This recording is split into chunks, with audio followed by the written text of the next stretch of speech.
नमस्ते नमस्ते, कैसे हैं आप सब लोग। नाश्ते में थेपले फाफड़े खाए जा रहे हैं, बहुत ही बढ़िया। Good morning. चैप्टर चल रहा है बच्चों, चैप्टर नंबर 5। और चैप्टर नंबर 5 में बच्चों आज हम लोग करने वाले हैं नई फाइट। आज हम लोग सीखेंगे किसका ऑडिट करना, ऑडिट ऑफ ट्रेड रिसीवेबल्स। हाँ जी, audit of trade receivable. Percentage meter पे आज ये चैप्टर हो जाएगा 33% कंप्लीट। राइट, देखो भाई, चैप्टर है कंटेंट हैवी, लेकिन एग्जाम के लिए इंपॉर्टेंट। छोड़ के तो जाएंगे नहीं, हम लोग पूरी कोशिश करेंगे बच्चों, जितना कवरेज कर सकते हैं उतने अच्छे से जो है वो कवरेज करें। भाभी भाई टेलीग्राम कर देना मुझे। अभी आप लोग बस यहाँ पे देखें, सुने मुझे। पहले मैं आपको टॉपिक का ओवरव्यू दे दूं कि आज हम पढ़ने क्या वाले हैं। हमारे पास बच्चों कुल मिला के जो है वो यहाँ पे 5 रिक्वायरमेंट्स आएंगी ट्रेड रिसीवेबल्स को लेके। आई होप ट्रेड रिसीवेबल आप लोग देसी मतलब तो समझते हो, डेटर्स, जिसको आपने पहली बार देख के क्या बोला था, डेबिटर, है ना। फिर अकाउंट्स वाले सर ने, अबे डेबिटर नहीं होता है गवार, क्या होता है, डेटर, डेटर, है ना। हिमांशु गुप्ता जान निकाल दूंगा तुम्हारी। हाँ जी, इधर देखो बेटा, ऑडिट ऑफ ट्रेड रिसीवेबल, इधर देखो प्लीज। सबसे पहले हम इनसे रिलेटेड टेस्ट ऑफ कंट्रोल पढ़ेंगे, फिर इनकी एग्जिस्टेंस कैसे कंफर्म करनी है, कंप्लीटनेस कैसे कंफर्म करनी है, वैल्यूएशन कैसे कंफर्म करनी है, शेड्यूल 3 के डिस्क्लोजर रिक्वायरमेंट कैसे कंफर्म करनी है। बताओ क्या ढूंढ रहा हूं मैं, गेस करो बेटा। राइट्स एंड ऑब्लिगेशन ढूंढ रहा हूं मैं। आईसीआई ने नहीं भाई साहब, किसी भी, अरे अरे अरे अरे अरे अरे अरे अरे अरे अरे, हाँ तो अभी मैं क्या ढूंढ रहा था बच्चों, टेबल के नीचे, टेबल के नीचे मैं ढूंढ रहा था राइट्स एंड ऑब्लिगेशन। डाला ही नहीं आईसीआई ने कहीं। मतलब कंसिस्टेंसी नाम की कोई चीज जो होती होगी, आईसीआई के तो यहां नहीं होती। एक शेर याद आया बच्चों के, शबे गम की सहर नहीं होती। शबे गम समझते तुम लोग, ये जो गमों की शाम है ना, गमों की शाम, ये सीए स्टूडेंट्स को बिल्कुल सूट करता है। देखो तुम्हें क्या बोला गया कि भाई एक बार 10th कर लो, फिर देखना कितने मजे आएंगे, फिर एक बार 12th कर लो, फिर तो मजे ही मजे आएंगे। फिर तुम बोले फाउंडेशन की लॉलीपॉप पकड़ा गई, फाउंडेशन हो गया ना, जीवन सेट है तेरा। फिर आईपीसीसी, फिर फाइनल, और फिर तुम्हें क्या लग रहा है, फिर फाइनल के बाद मजे आएंगे, मजे आएंगे फाइनल के बाद। फिर हो जाती बेटा शादी, और फिर हो जाते बालक, और फिर मजे नहीं हो सकते। बालक होना और शादी, बालक शादी और मजे म्यूचुअली एक्सक्लूसिव है बेटा। एनीवेज चलो, पॉइंट टू बी नोटेड। मैं क्या कहना चाहता हूं कि शबे गम की सहर नहीं होती, यानी ये जो शाम, ये जो गमों वाली शाम है, इसकी सहर, इसकी सुबह नहीं होती। शबे गम की सहर नहीं होती, हो भी तो मेरे घर नहीं होती। समझे कि नहीं समझे तुम, हो भी तो मेरे घर नहीं होती। इसके आगे भी ये सुनाऊंगा क्लास के फ्लो में, लेकिन जरा साथ में रहिएगा कि भाई आईसीएआई कहता है कि भैया राइट्स एंड ऑब्लिगेशन भूल जाओ। हम बैठ के सोचते रहते हैं, हमने जो इतनी मेहनत करी है उस पर भी 4 लाइनें लिख देते, बट कोई बात नहीं। आ जाओ जी, क्या बच्चों, एग्जिस्टेंस, कंप्लीटनेस, वैल्यूएशन, और लास्ट में इस पे क्या लिखूंगा बच्चों में, homework, disclosure requirement as per schedule 3। कर लोगे, बोल दो हाँ के ना, यस। अब सुनो, टेस्ट ऑफ कंट्रोल वाले टॉपिक पे तो बाद में जाएंगे, पहले बच्चों सर इनको समझ लें कि अकाउंट्स रिसीवेबल को लेके एग्जिस्टेंस हम लोग क्या चेक करेंगे कि भाई ये जो हमने दिखा रखे हैं ना डेटर इतने सारे बैलेंस शीट में भर भर के, ये एक्चुअली में एग्जिस्ट करते हैं या नहीं। 1, ओके, बोलो हाँ कहना। फिर उसके बाद कंप्लीटनेस को लेके क्या दिखाना चाहोगे आप कि जितने भी ट्रेड रिसीवेबल आने चाहिए थे, रिकॉर्ड होने चाहिए थे, वो रिकॉर्ड हो गए हैं, कोई भी अनरिकॉर्डेड नहीं है। अच्छा जी, उसके बाद बच्चों तीसरा audit procedure to establish valuation. हाँ जी, audit procedure to establish what, valuation. तो हम लोग ये देखना चाहेंगे कि भाई जो ट्रेड बैलेंसेस का, ट्रेड रिसीवेबल का बैलेंस आ रहा है वो एप्रोप्रिएटली वैल्यूड है। एप्रोप्रिएटली का मतलब क्या होगा बच्चों, अब तो आप लोग खिलाड़ी बन चुके हो। व्हाट इज एप्रोप्रिएटली वैल्यूड, बताओ जरा मुझे लिख के, व्हाट इज एप्रोप्रिएटली वैल्यूड, जल्दी बताओ। राइट अमाउंट तो ठीक है, थोड़ा थोड़ा साउथ बॉम्बे बनो वरुण भाई, थोड़ा साउथ बॉम्बे साउथ दिल्ली वाली फील है। हाँ हाँ हाँ हाँ हाँ, और थोड़ा south Delhi, as per applicable financial reporting framework and law and regulation. Feel के साथ जाने का बच्चों, फील के साथ जाने का है। राइट, तो आपको मैंने एक ब्रह्मास्त्र तो दे रखा है, कुछ भी हो जाए, as per applicable financial reporting framework. बोलो हाँ कहना, बोल दो। और ज्यादा अगर चौड़ा होना है तो लॉ एंड रेगुलेशन। प्लीज बच्चों प्लीज, पहले बताइए कि आपको टॉपिक का ओवरव्यू समझ में आया कि what we are going to study. हम आईसी के बारे में पढ़ेंगे, हम 4 असेशन के बारे में पढ़ेंगे, जिसमें से डिस्क्लोजर आपका रहेगा और 3 मेरा रहेगा। कम ऑन, बोलो हाँ करा, आ जाओ जी। अब शुरुआत करते बच्चों, सबसे पहले आईसी के बारे में इंपॉर्टेंट क्वेश्चन डायरेक्टली पूछेंगे आपसे, directly discuss some of the important features of the internal control with respect to trade receivable. बच्चा पहली बार घायल कहां होता है, ट्रेड रिसीवेबल, बेटा डेटर्स। दूसरी बार घायल का होता है, हमें तो हमारे सर ने चैप्टर नंबर 4 जिसमें इंटरनल कंट्रोल आता, चैप्टर नंबर 3 जिसमें इंटरनल कंट्रोल आता, वहां ये पढ़ाया नहीं है, ये उसका क्वेश्चन नहीं था। ये क्वेश्चन किसका बच्चों, चैप्टर नंबर 5 का। तो यहां पे हम लोग इसको पढ़ रहे हैं। राइट, कि आप लोग ट्रेड रिसीवेबल्स को लेके अच्छा इंटरनल कंट्रोल है नहीं, ये कैसे चेक करने वाले हैं। अब बच्चों देखो बेस क्या है, बेस क्या है मुझे बताओ। इंटरनल कंट्रोल का टेस्ट करके क्या बच्चों मैं अपने सब्सटैंटिव प्रोसीजर का लेवल एक्सटेंड एडजस्ट कर सकता हूं क्या? कम ऑन यस और नो, बोल दो हाँ के ना।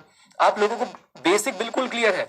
अगर डेटर से रिलेटेड मेरे इंटरनल कंट्रोल निकले बहुत ही बढ़िया, सुभान अल्लाह माशाअल्लाह कमाल ही कर डाला, तो बेटा उस केस में मुझे बताओ मैं अपने सब्सटैंटिव प्रोसीजर क्या कर दूंगा? कम कर दूंगा। स्पेसिफिकली मैं अपनी टेस्ट ऑफ डिटेल कम कर दूंगा, सब्सटैंटिव एनालिटिकल प्रोसीजर थोड़ा सा बढ़ा दूंगा। डन। ये फ्लो याद रखना। आईसी अगर अच्छा है तो मैं एनालिटिकल प्रोसीजर करके थोड़े से टेस्ट ऑफ डिटेल करके अपना ओपिनियन दे देता हूं। क्या बोलती पब्लिक? कम ऑन बोलो हाँ के ना।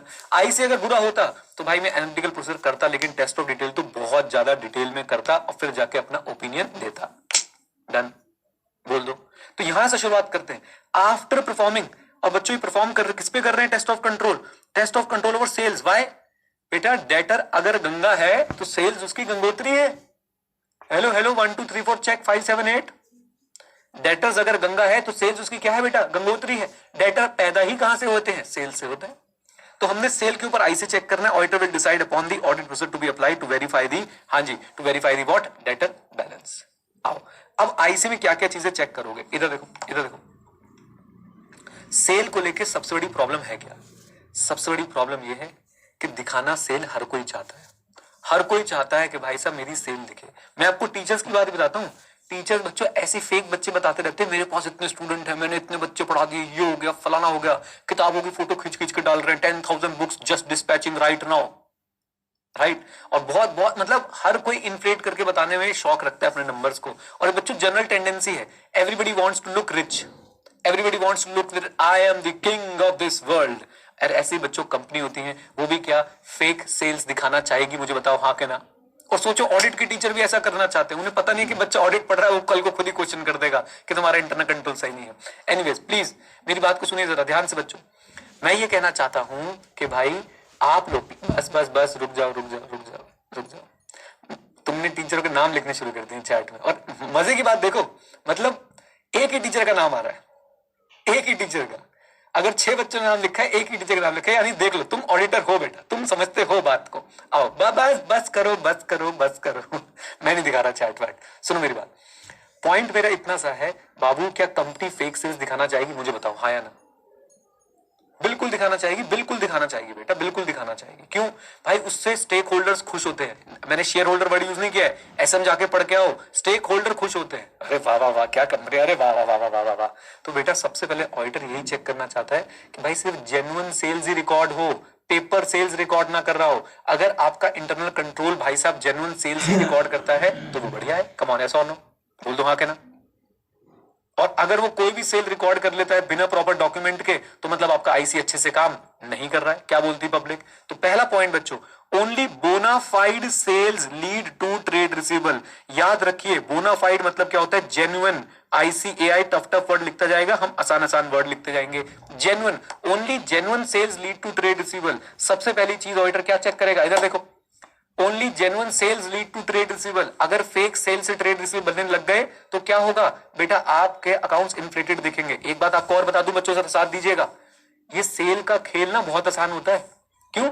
अरे क्रेडिट पे सेल दिखा दो, कोई नहीं पूछ रहा, आपका रेवेन्यू भी बढ़ता हुआ नजर आ रहा है, बैलेंस शीट में एसेट साइज भी बढ़ती हुई नजर आ रही है, बता दो हाँ के ना।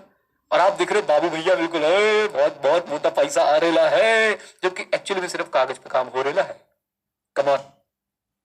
आईसी का फर्स्ट पॉइंट बाबू भैया नहीं बनने का है, बोनाफाइड सेल लीड टू, हाँ जी, bonafide sale lead to what? Trade receivable. याद रखेंगे, याद रखेंगे।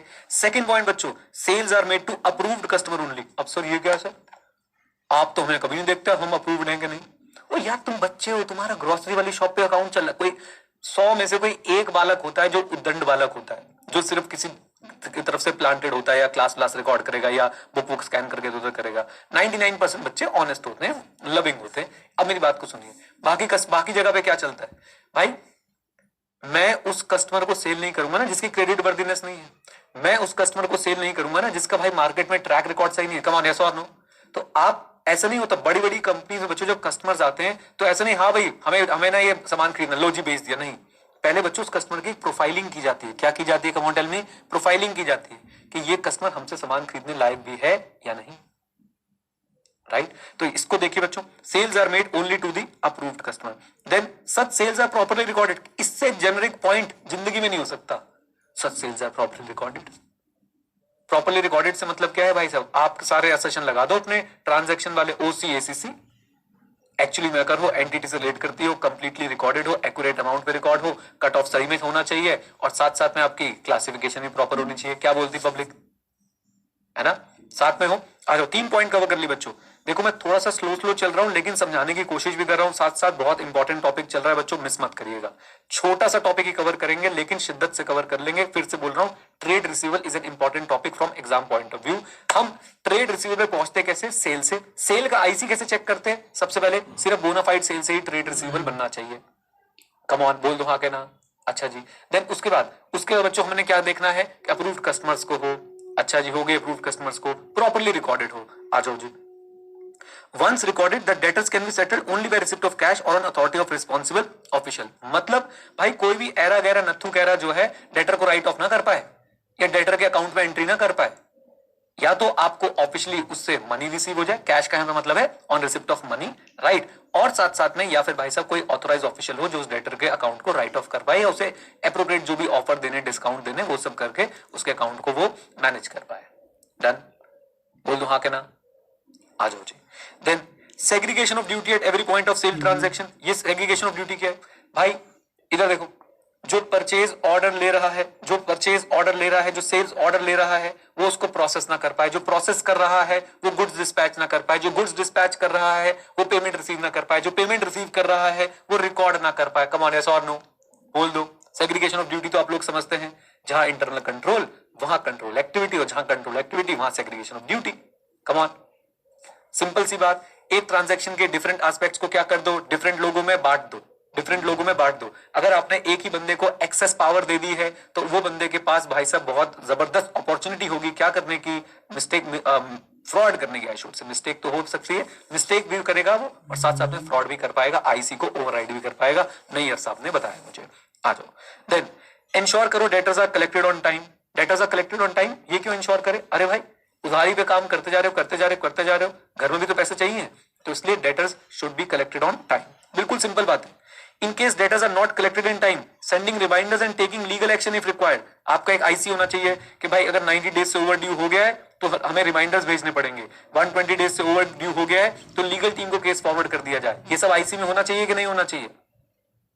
आ जाओ, balances are what, regularly reviewed. जैसे बच्चों हम लोग बैंक ऑडिट में पढ़ रहे थे कि भाई हमें अपने बैलेंसेस को रिव्यू करते रहना चाहिए, एडवांसेस को, वैसे यहाँ पे बोल रहे हैं आपको अपने डेटर्स को रिव्यू करते रहना चाहिए। मैनेजमेंट को अपने डेटर्स के अकाउंट्स को रिव्यू करते रहना चाहिए कि कहीं कोई बहुत बड़ा अमाउंट बहुत समय के लिए आउटस्टैंडिंग तो नहीं है। कम ऑन, यस और no. And then adequate provision of bad debt. बच्चों डेट की बात चले और प्रोविजन फॉर बेड डेट की बात ना चले, ऐसा तो हो नहीं सकता। कक्षा 11वीं से हम लोग करते आ रहे हैं, है ना। तो adequate provision for bed date should be made by preparing adequate ageing schedule of debtor. अब बच्चा ये जानना चाहता है कि ये एजिंग शेड्यूल क्या होता है, तो सुनो मेरी बात को बच्चों। एजिंग शेड्यूल एक तरह की रिपोर्ट होती है जो आपको दिखाती है कि भाई आपके जो डेटर्स हैं वो जो आपके डेटर्स हैं उसमें से कौन से डेटर कितने समय के लिए ड्यू है। मेरे हिसाब से आपने शेड्यूल 3 अगर पढ़ा है अकाउंट्स में तो आपने वहां पे देखा भी होगा, नहीं देखा है तो बाई चांस मैं बच्चों आप लोगों को एक काम करता हूं, मैं आपको अपनी बुक में भी दिखा देता हूं, क्योंकि ये भी आपसे एग्जाम में क्वेश्चन पूछा गया है।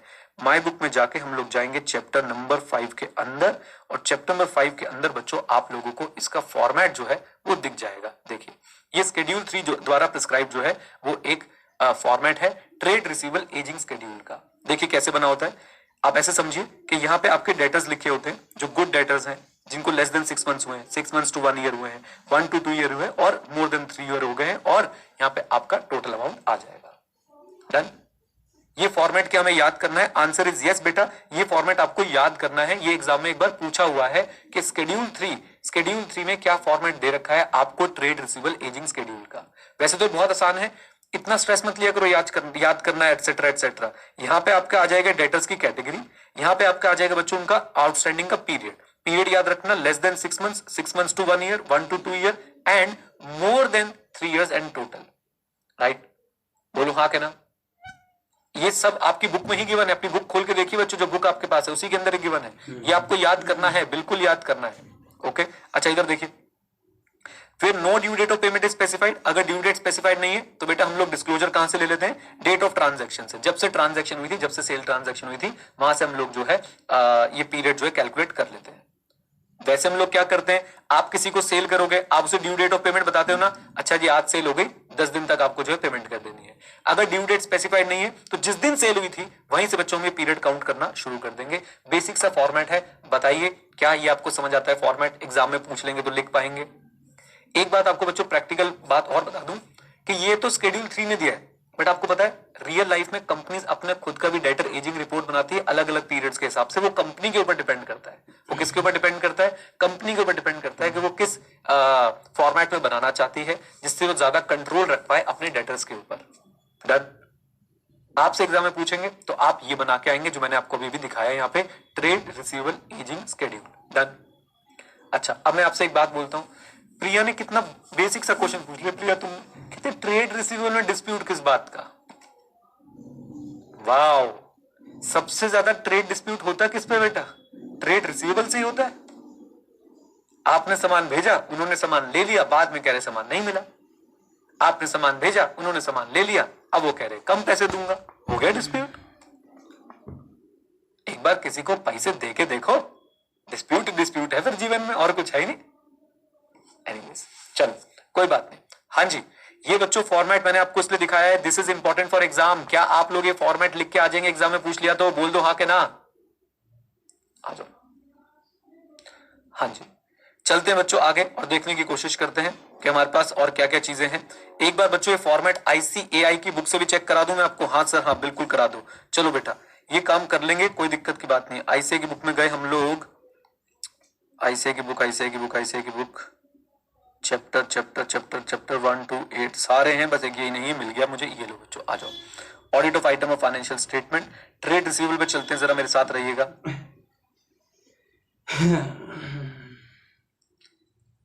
ट्रेड पेबल पे आ गए तो बहुत ज्यादा घूम के आ गए बच्चों, आओ वापस चलते हैं ना। ये रहा भाई ICAI की बुक में आप लोग देख सकते हैं, यहाँ पे आपको एक चीज ऐड करनी पड़ेगी और वो क्या है, आ जाओ मेरे साथ बुक के अंदर। कहाँ गई 2 to 3 years बच्चों, 2 to 3 years का एक कॉलम आप लोग ऐड कर लीजिए। डन, ओके बोल दो हाँ क्या ना? सेम है बेटा, वो मिसिंग था इसलिए मैंने दिखा दिया कि 2 to 3 years का कॉलम यहाँ पे एक बार ऐड कर लीजिएगा। ओके बोल दो। चलिए जी, आओ जी आओ, प्लीज चलते हैं आगे बच्चों और देखने की कोशिश करते हैं आज हमारा क्या क्या टॉपिक कंप्लीट हुआ है। अभी तक बच्चों हमने ज्यादातर बातें करी हैं, टॉपिक तो हमने मोटे मोटे 2 कंप्लीट करे हैं। नंबर 1, एक तो आपको ये पता चल गया ट्रेड रिसीवेबल में कितनी असेशन चेक करनी होती है, जल्दी बता दो बेटा। 4 असेशन बताइए ICAI ने, एग्जिस्टेंस की, कंप्लीटनेस की, वैल्यूएशन की, प्रेजेंटेशन एंड डिस्क्लोजर की।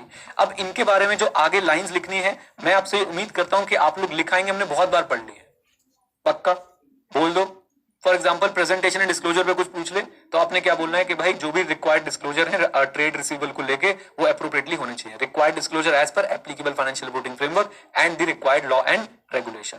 डन, बोल दो। अच्छा जी, फिर दूसरी चीज बच्चों हमने क्या कवर करी है, हमने कवर करा है features of IC with respect to sales and trade receivable. With respect to sales and trade receivable, इसको याद नहीं करा हमने, अब याद करने की कोशिश करेंगे। सबसे पहले बात बच्चों याद रखें, बोनाफाइड सेल से ही ट्रेड रिसीवेबल बने, अप्रूव्ड कस्टमर को सेल हो और प्रॉपर्ली रिकॉर्डेड हो। इन 3 का एक ग्रुप बना दो मेरे साथ। बोनाफाइड सेल से ही ट्रेड रिसीवेबल बने, अप्रूव्ड कस्टमर को सेल हो और सेल जो है वो प्रॉपर्ली रिकॉर्डेड हो। डन, बोलिए। अच्छा जी, उसके बाद बच्चों एवरीवन साथ में रहिएगा। उसके बाद डेटर्स सेटलमेंट को लेके, उसके बाद सेग्रीगेशन ऑफ ड्यूटी को लेके, डेटर्स कलेक्शन को लेके, और डेटर्स कलेक्शन की बात चलिए तो नॉट कलेक्टेड को भी यहीं पे जोड़ लो। डेटर सेटलमेंट को लेके, सेग्रीगेशन ऑफ ड्यूटी को लेके, debtor collected, debtor not collected, फिर बैलेंस ये हो गया हमारा एक chunk. Balances are regularly reviewed and adequate provision for bad debts जो है वो भी आपको देखना है कि भाई एडुकेट प्रोविजनिंग होनी चाहिए। और इसके लिए हम लोग क्या करेंगे, schedule of debtor, ageing schedule of debtor ले लेंगे। और यहां से हमने अपना अगला टॉपिक कवर किया कि एजिंग शेड्यूल ऑफ डेटर जो है वो कैसा दिखता है, वो आपको शेड्यूल 3 में बताया गया है बच्चों। वहां पे आपके पास आ जाएगा कि डेटर्स की क्या कैटेगरी है, आउटस्टैंडिंग कितने पीरियड के लिए है, और पीरियड कैसे डिस्ट्रीब्यूट करें, less than 6 month, 6 to 1 year, 1 to 2 year, 2 to 3 year and more than 3 year। एक बात आपको और बता दूं, देखो प्रैक्टिकल बातें मैं थोड़ी थोड़ी बता के चल रहा हूं, वैसे तो मेरे को अज्यूम करना चाहिए कि आपको पता है, बट फिर भी मैं हल्का फुल्का छेड़ देता हूं। बेटा इस शेड्यूल से पता है और क्या पता चलेगा कि भाई कौन से डेटर्स को राइट ऑफ कर देना चाहिए कंपनी को, कौन से डेटर्स कंपनी बस जबरदस्ती दिखाई जा रही है। जो भाई मोर देन 3 year हो गया है, आपको उम्मीद रखनी चाहिए उससे पैसे वापस आने की। नहीं तो उसे राइट ऑफ करो, अपनी भाई से बैलेंस शीट ठीक करो, एसेट साइज सही करो अपना। हेलो, आ जाओ। चलिए जी, तो अब चलते हैं बच्चों आगे अपनी कहानी में, और हमारी कहानी में नेक्स्ट टॉपिक क्या आएगा कि एग्जिस्टेंस की असर्शन कैसे चेक करनी है इन केस ऑफ, हाँ जी, एग्जिस्टेंस की असर्शन कैसे चेक करनी है in case of trade receivable. इधर देखो प्लीज, इधर देखो, एग्जिस्टेंस है क्या, हमें ये एस्टेब्लिश करना है कि भाई साहब ये जो ट्रेड रिसीवेबल हमने दिखा रखे हैं बैलेंस शीट में, दे एक्चुअली एग्जिस्ट। ओके, अब इसके लिए 4 पॉइंट मैंने निकाले हैं, एक कंट्रोल, एक period end account receivable ageing report, ageing report आपने देख ली है, और उसके बाद check recording of realisation and large balances. आइए, कंट्रोल, सबसे पहली बात, invoice can not be recorded more than once. अगर बच्चों एक इनवॉइस एक से ज्यादा बार रिकॉर्ड हो गया तो क्या होगा, आपके पास नॉन एग्जिस्टेंट डेटर्स आने लग जाएंगे, ऐसे डेटर्स आने लग जाएंगे जो डेटर्स एक्चुअली में एग्जिस्ट ही नहीं करते। तो यहां पे बच्चों वो वाला पॉइंट भी डाल सकते हो अपने आप कि भाई सिर्फ बोनाफाइड सेल ही रिकॉर्ड होनी चाहिए। अगर बोनाफाइड सेल की जगह कोई और सेल्स भी रिकॉर्ड हो जाती है, आप मुझे बताइए क्या हमारे पास नॉन एग्जिस्टेंट डेटर आ जाएंगे? Answer is yes. एग्जिस्टेंस में चेक ये करना है कि बैलेंस शीट डेट पे जो डेटर्स हैं वो एक्चुअली में एग्जिस्ट करते हो, पेपर डेटर्स ना हो, फेक डेटर्स ना हो। तो उसके लिए बच्चों सबसे इंपॉर्टेंट बात तो यही है कि भाई जेन्युइन सेल रिकॉर्ड हो, इनवॉइस की डबल रिकॉर्डिंग ना हो जाए, इसको लेके इंटरनल कंट्रोल होना चाहिए। आ जाओ जी, कंट्रोल। दूसरा, period and accounts receivable ageing report. हम लोग क्या करेंगे, हमें जो एजिंग रिपोर्ट दी गई है, अब हम थोड़ा सा टेस्ट ऑफ डिटेल पे उतर आए ना, हमें जो एजिंग रिपोर्ट दी गई है सैंपलिंग बेसिस पे उस पे से कुछ डेटास उठाएंगे और उनको बच्चों हम लोग प्रॉपर ट्रेस करके आएंगे। अब ट्रेस करने का मतलब क्या है, मैंने रिपोर्ट में से डेटा उठाया, उसके अकाउंट में गया, उसके अकाउंट से बच्चों उसकी डॉक्यूमेंट्स को पिक करूंगा कि भाई सेल हुई थी तो सेल की डॉक्यूमेंट्स दिखा दो, डिस्पैच हुआ था डिस्पैच का डॉक्यूमेंट दिखा दो, कुछ पेमेंट आई हुई है वो डॉक्यूमेंट दिखा दो, जीएसटी की रिटर्न से मैच करा दो सारी बातें। तो ये होता है ट्रेसिंग। हेलो हेलो, आ जाओ। Then check record of realisation. हम लोग क्या करेंगे, अब एक कोई अगेन सैंपल इनवॉइस पकड़ रखा है, इनवॉइस वाइज हम लोग देखेंगे कि भाई रियलाइज प्रॉपर हो रहा है या नहीं हो रहा है। अब इसको ऐसे भी समझो, मेरा एक व्यक्ति है, मैं उससे रेगुलरली ट्रेड करता रहता हूं, लेट अस से मिस्टर पीके, तो भाई उसको मैंने बहुत सारा सामान बेचा है, बहुत सारे इनवॉइसेस होंगे, कम ऑन यस और नो बोल दो। अब बहुत सारे इनवॉइसेस होंगे तो मैं देख रहा हूं कि रियलाइजेशन कैसे होती है, इनवॉइस वाइज होती है या बस वो रैंडमली आपको कैश पे करे जा रहा है। अगर रैंडमली भी आपको कैश पे करे जा रहा है तो आपको चेक करना है कि भाई साहब क्रोनोलॉजिकली एडजस्ट होती है, फीफो बेसिस पे एडजस्ट होती है या कोई और बेसिस चल रहा है। सर इससे फर्क क्या पड़ता है? देखो बेटा, मैं सारी बातें आपको बता रहा हूं लेकिन एग्जाम में सिर्फ इतने लिख के आना। फर्क ये पड़ता है आपके हिसाब से बच्चों, अगर फीफो नहीं होगा तो क्या हो जाएगा मुझे बताओ। भाई पुराने डेटर्स पुराने ही होते जाएंगे, उसका पुराना अमाउंट जो ड्यू होगा वो पुराना ही होता जाएगा और लास्ट में जाके बोलेगा नमस्ते। तो इसलिए हमेशा जब भी पैसा आए या तो इनवॉइस वाइज रियलाइज करो या फिर बच्चों फीफो बेसिस पे। फीफो बेसिस मतलब फर्स्ट इन फर्स्ट आउट, जो बिल पहले था पहले पैसा उसकी तरफ लगाओ, जो बिल पहले था पहला पैसा उसकी तरफ लगाओ। फॉर एग्जांपल एक बिल था 6 अगस्त का, एक बिल था 20 अगस्त का और एक बिल था 15 सितंबर का। उसने आपको रैंडम अमाउंट ऑफ मनी पे कर दिया, तो पहले आप किसकी तरफ लगाओगे बेटा? 6 अगस्त वाले की तरफ लगाओगे, राइट। तो ऑडिटर ये चेक करेगा, अगर कंपनी फॉलो नहीं कर रही है ऑडिटर क्वेश्चन करेगा, ऑडिटर ये पूछेगा फिर पुराने बिल्स आप कैसे सेटल करोगे। डन, बोलिए, आ जाओ जी। तो check recording of realisation. Realisation मतलब जब पैसा आता है तो आप उसे डेटर के अगेंस्ट कैसे एडजस्ट कर रहे हैं, इनवॉइस वाइज कर रहे हैं या अदरवाइज कर रहे हैं। अदरवाइज कर रहे हैं तो क्रोनोलॉजिकल कर रहे हैं या फीफो बेसिस कर रहे हैं। Okay, then last, large balance जो बहुत समय से ड्यू पड़े हुए हैं, ऑडिटर को उनके रीजन पूछने चाहिए, भैया इतने समय से ड्यू क्यों है और आप इनको दिखा क्यों रहे हैं, इनको राइट ऑफ क्यों नहीं करते। ओके, बोल दो बच्चों। आप ये समझो, डेटर जो है ना, डेटर एक बहुत बड़ा झोल करवा सकते हैं आपकी बैलेंस शीट में। सोचो, मेरा ईयर एंड खत्म हो रहा है, मैं आपको एक एग्जांपल दे रहा हूं, मेरा लास्ट मंथ चल रहा है मार्च का और मुझे लग रहा है कि यार इस बार सेल नहीं दिखाई और शेयर होल्डर जो है बड़े परेशान होंगे इससे। कर दो यहाँ पे सेल। कौन सी sale? Fake sale. Fake sale से क्या बन जाएंगे? डेटर्स बन जाएंगे और फिर अगले साल जाकर राइट ऑफ कर देंगे उनको। Yes, and let me tell you one more thing बच्चों, कई कंपनीज ऐसा भी करती हैं, भैया इस साल की जो सेल है ना वो बहुत ज्यादा हो गई है और इस अब देखो मैं आपको प्रैक्टिकल चीज बता रहा हूं, इस साल की सेल बहुत ज्यादा है, अगले साल नजर आ रहा है कि सेल कम होगी, तो इससे पता है क्या होगा? अगेन मैं स्टॉक प्राइस पे इंपैक्ट बता रहा हूं, कंपैरिजन होगा पिछले साल से और आपके नेक्स्ट ईयर की सेल कम निकलने वाली है, तो कई कंपनीज क्या करती हैं, अपनी इस साल की सेल को शिफ्ट कर देती हैं अगले साल में जानबूझ के। ये बेसिक तरीका आपको बता रहा हूं बच्चों में, किस तरीके से सेल के हिसाब से, डेटर के हिसाब से मैनिपुलेट की जाती है फाइनेंशियल स्टेटमेंट्स। समझ रहे हैं आप मेरी बात को? बोल दो। तो ये सारी बातें माइंड में रख, मैं आपको क्यों बता रहा हूं, क्योंकि जब आप माइंड में रखोगे ना तो आप ऑडिटर की तरफ थोड़ा सा सोच पाओगे। बोलो हाँ कि ना? हेलो, आ जाओ जी, आ जाओ प्लीज प्लीज बच्चों, प्लीज ध्यान से जरा देखते हैं। फिर से पहला था कंट्रोल। कंट्रोल किस पे भाई? इनवॉइस 2 बार रिकॉर्ड नहीं होना चाहिए और आपका receive balance auto pilot mode पे ऑटोमेटिकली जनरल लेजर पे पोस्ट होना चाहिए। मैनुअल चीजों को बंद कर दो। Period and accounts receivable ageing report लेंगे और उसके बाद हम लोग क्या करेंगे, बैलेंस को हम लोग ट्रेस करते हो जाएंगे जनरल लेजर तक। Check recording of realisation invoice wise, otherwise chronologically, FIFO basis. Large balance कोई भी ड्यू नहीं होना चाहिए लंबे समय के लिए। Auditor should ask for reason and justification. Done. बोलिए, आ जाओ बच्चों। ये याद कैसे करेंगे सर? चिंता मत करो बेटा, अभी मैं आप लोगों को सारी बातें रिवाइज कराता हूं, फिर उसके बाद आगे बढ़ेंगे। ऑडिट ऑफ ट्रेड रिसीवेबल पढ़ रहे हैं, मुझे बताओ 5 मोटे मोटे टॉपिक है क्या? सबसे पहला टॉपिक क्या था बेटा, मुझे जल्दी बता दो। हमने टेस्ट ऑफ कंट्रोल को चेक करना है। फिर हमारी 4 असर्शन है जिसमें एग्जिस्टेंस है, कंप्लीटनेस है, वैल्यूएशन है, प्रेजेंटेशन है, डिस्क्लोजर है। सबसे पहले हमने इंटरनल कंट्रोल को चेक किया। 3 का सेट बच्चों ने क्या देखा? सिर्फ जेन्युइन सेल्स रिकॉर्ड हो, अप्रूव्ड कस्टमर को सेल करना है और सारी सेल रिकॉर्ड होनी चाहिए। ये 3 पॉइंट्स तो याद रख सकते हो, कोई भी 6-7 पॉइंट याद रखने, बस ये 3 पॉइंट तो याद रख सकते हो एक फ्लो में। जेन्युइन सेल होनी, जेन्युइन सेल रिकॉर्ड हो, अप्रूव्ड कस्टमर को हो और सेल प्रॉपर रिकॉर्ड होनी चाहिए।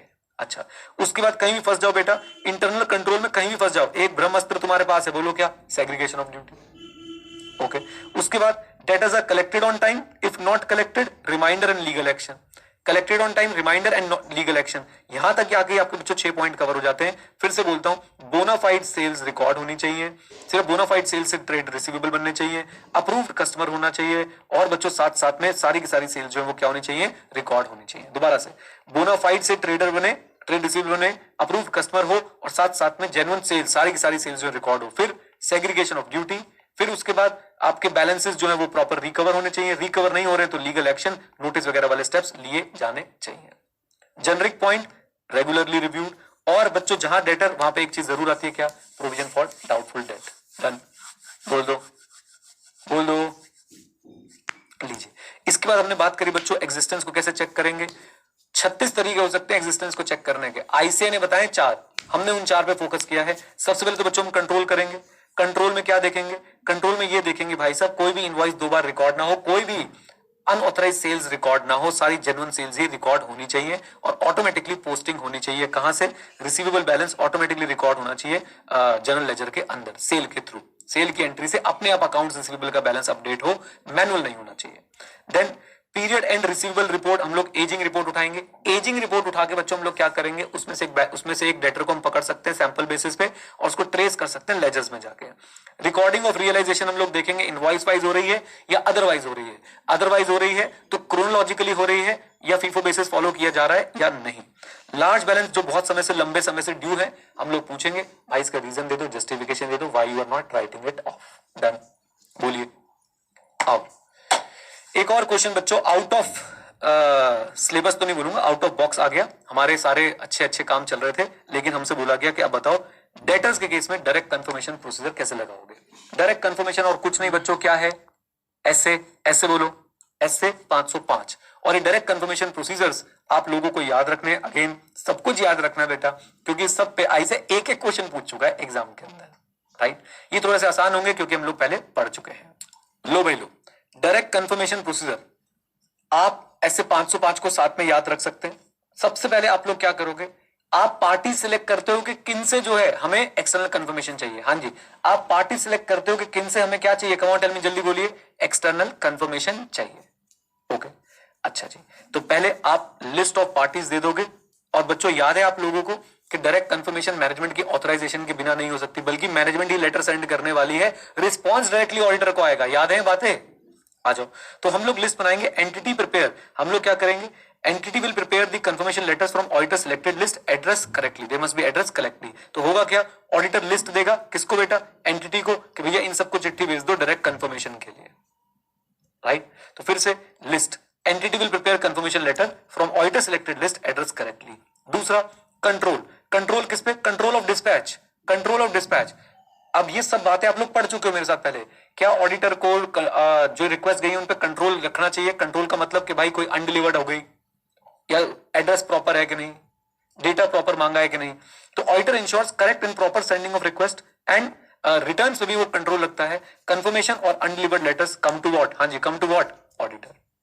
पहला लिस्ट दो, विजुलाइज करो, आप हो ऑडिटर, आपने एंटिटी को लिस्ट दी, भैया ये 36 डेटर है, इनसे कंफर्मेशन चाहिए हमको। फिर उसके बाद उनके ऊपर क्या रखो, कंट्रोल। कंट्रोल कैसे रखो कि भाई एड्रेस सही हो, रिटर्न्स हो तो सीधा ऑडिटर के पास हो, रिस्पॉन्स हो तो सीधा ऑडिटर के पास हो।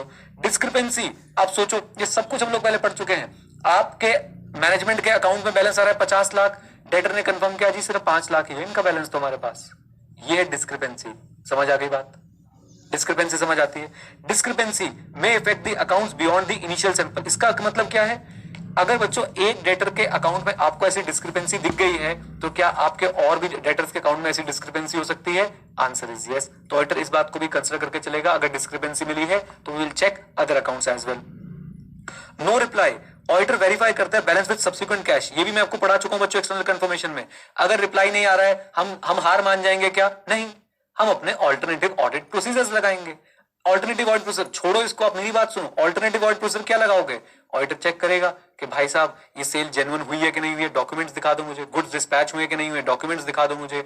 और साथ साथ में बहुत बढ़िया गीतिका, बहुत बढ़िया, शाबाश, हाँ जी, सेल जेन्युइन है कि नहीं उसके डॉक्यूमेंट्स देख लूंगा, डिस्पैच के डॉक्यूमेंट्स देख लूंगा, कोई उनका सेल ऑर्डर आया था उसके डॉक्यूमेंट्स देख लूंगा, किसने अप्रूव किया था उसके डॉक्यूमेंट्स देख लूंगा। ये सब मैं कब कर रहा हूं? जब मुझे डेटर से रिप्लाई, कमॉन, जब मुझे डेटर से रिप्लाई नहीं आया है। अगर रिलेटेड पार्टी आपके रिसीवेबल्स में है, रिलेटेड पार्टी आप लोग समझते हैं, if I am not wrong AS 18, confirm करो एक बार थम्स अप दिखा के, AS 18, इंडियस भी याद होना चाहिए। रिलेटिव कितने होते हैं? 2-4 ही तो होते हैं। तो आपके जो भी रिलेटेड पार्टी है मैं चेक करूंगा भाई उनके केस में कलेक्टिबिलिटी, ऑथराइजेशन और आर्म्स लेंथ वैल्यूएशन, सारे कीवर्ड्स लिख के लाए हूं आपके लिए। रिलेटेड पार्टी को सेल किया, क्या पैसे वापस आएंगे भी कि नहीं? रिलेटेड पार्टी को सेल करने से पहले जो ऑथराइजेशन चाहिए थी वो ली थी कि नहीं ली थी? और रिलेटेड पार्टी के साथ ट्रांजैक्शन आर्म्स लेंथ प्राइस पे हुई है या नहीं हुई है? आर्म्स लेंथ प्राइस बच्चों समझते हो कि नहीं समझते हो? आर्म्स लेंथ प्राइस मतलब जो इन्फ्लुएंस नहीं है, जो बायर्स नहीं है, जो आप जेन्युइनली मार्केट में किसी के साथ ट्रांजैक्शन करते समय यूज करते, वो होता है arms length transaction. Okay, next point, other receivable. Other receivable मतलब क्या? अरे भाई आपने ये इंश्योर करना है कि सिर्फ सेल्स और सर्विसेज के रिसीवेबल इंक्लूडेड हो ट्रेड रिसीवेबल में। अदर रिसीवेबल क्या होते हैं? आपने किसी को लोन दे रखा है तो वो आपके ट्रेड रिसीवेबल में आना चाहिए क्या? मुझे बताओ। अगर एंटिटी ने किसी को लोन दे रखा है तो वो क्या ट्रेड रिसीवेबल में आना चाहिए? Answer is no. Okay, and trend line. अभी ट्रेंड लाइन क्या होता है बच्चों? ये आपका एनालिटिकल प्रोसीजर का पार्ट है। आप लोग क्या करेंगे, सेल्स और रिसीवेबल के ट्रेंड को जो है आप लोग देखेंगे।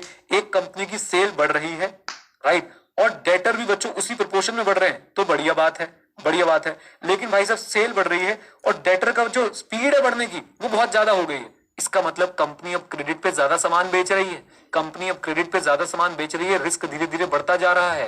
वो सेल बढ़ाने के लिए क्रेडिट को थोड़ा सा लूजन अप कर रही है, क्रेडिट वाले टाइम पे थोड़ा सा क्या कर रही है, थोड़ा लूज कर रही है अपने कस्टमर्स को कि कोई बात नहीं, तुम माल उठाते जाओ, देखी जाएगी बाद में पैसा आएगा कि नहीं। तो ऑडिटर इस बात को भी एनालाइज कर लेता है और अगर कुछ अनयूजुअल ट्रेंड दिखेगा तो भाई साहब वो उसको फर्दर क्या करेगा, इंक्वायर करेगा। ये तो हो गई समझने वाली बात। सारे पॉइंट्स बच्चों मैंने आपको समझाए, एक बार पॉइंट्स को देखिए, जो नहीं समझ आया वो मुझे बताइए और फिर मैं आपसे बात करता हूं इनको याद कैसे करना है। जल्दी से एक बार सारे पॉइंट्स को देखो बच्चों, जल्दी से एवरीवन, सारे पॉइंट्स को रीड करो, सारे पॉइंट्स को।